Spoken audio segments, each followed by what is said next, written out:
Hello, I'm back after day before's post on a peekaboo into healthy and natural breathing.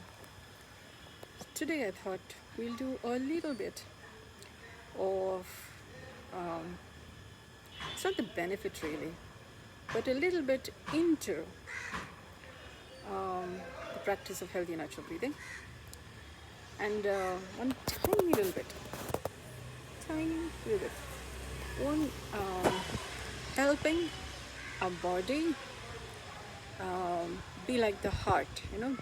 I read an English translation of the Quran, and I read one sentence in that translation, in that book, that says, keep the heart warm and moist. Keep the heart warm and moist. So I found there's a lot of anatomical and physiological benefit to it. And I happened to converse with a traditional Chinese medicine practitioner, and he says one of the problems he faces that TCM addresses is to help the body replenish its moisture. Body goes dry, and that's one of the reasons why there are diseases. When the muscles and tissues go dry or dehydrated in some way, dry, that's one of the causes for diseases. So today I'll try and address a little bit of how to replenish the moisture in our tissues a little bit, and to keep the body warm. So over time, the benefit of doing healthy natural breathing is that over time your body will not be dry, and you're going to have to regularly do some aspects of this practice so that your body is replenishing its moisture and warmth, like the heart. When the heart is warm and moist, then we are not kind of running dry of care. And when we can't care enough, that's also when we have heart closing syndrome, which means we are not so open to being sensitive and sensible and kind to others, because we can't care enough, because our tissues are dry, and hence we can't care enough. So keeping the heart warm and moist restores the ability to care. One way. There are other aspects too. For example, how you do that. For example, if you're going to have too much of tea and coffee, alcohol, non-veg, it's going to remove the water from your body. And when the water is removed from the body, that's also when the tissues go dry. Yeah, and then you either need to drink more water than the tea, coffee, alcohol, non-veg you're eating, or have so much water and then drink your tea and coffee, so that it's like like a little drop in a body that's hydrated. So it's not going to make too much of a difference on the hydration of your body.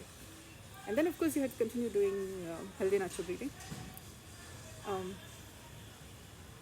so that even if there's some dryness, it's not having you become like dry ice or dry fire or dry land.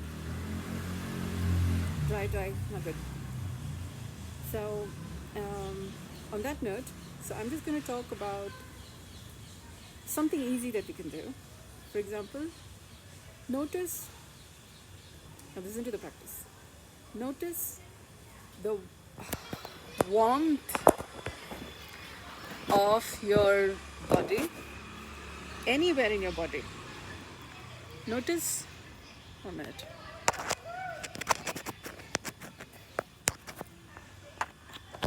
Okay, notice the warmth anywhere in your body. For example, your armpits, your face, your chest,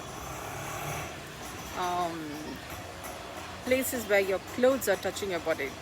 Maybe warm or maybe cool, depending on the fabric, kind of fabric. But you could notice some warmth. in the regions where the clothes are touching your body, between your legs, soles of your feet, palms of your hand, elbows, elbow inside, yeah, you could find some warmth. Normally, anywhere where blood flows, the body tends to be a little warm, yeah. Sometimes our nerves are not so sensitive enough to be able to feel the warmth, which may be when, even though blood is flowing everywhere in our body, we can't feel the warmth because the nerves are not sensitive enough, yeah. Nevertheless, just scan your body, like top of head to soles of feet, and notice if you can feel warmth anywhere in your body.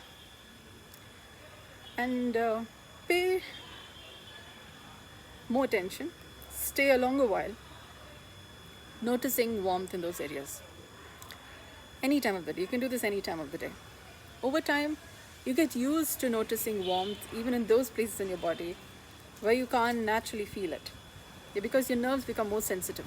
Because you're paying attention, your nerves kind of like grow into those muscles and then try and feel warmth. Yeah, so there's that benefit. Yeah, in moderation. Yeah, whenever you're resting, for example, just pay attention. That's one thing. Another thing is you can do is enough for now, because too much too soon may be a lot of information that you need to pay attention, and because I give you too much information, you lose the benefit of even a simple single practice. So I'll leave you with this thought. If you have any doubts about this, if you have any difficulties with doing this, please feel free to contact me, or you could join my online self-care enough sessions, 6 a.m. or 6 p.m. or 6 a.m. and 6 p.m. and I could clear your doubts. It's free for now, so you could join it anytime. I'll leave the link of the group, in which in the description of the group is a link to the Zoom link, Zoom meeting. It's kind of safe that way. Safe, well, that way we could also interact rather than through comments. Yeah, so do get in touch. Yeah, and through that link, if you want to have a one-to-one session with me, schedule a one-to-one so you can do personal work. That is also possible. So it becomes easier. Communication becomes easier. So let's get started. Thank you for listening.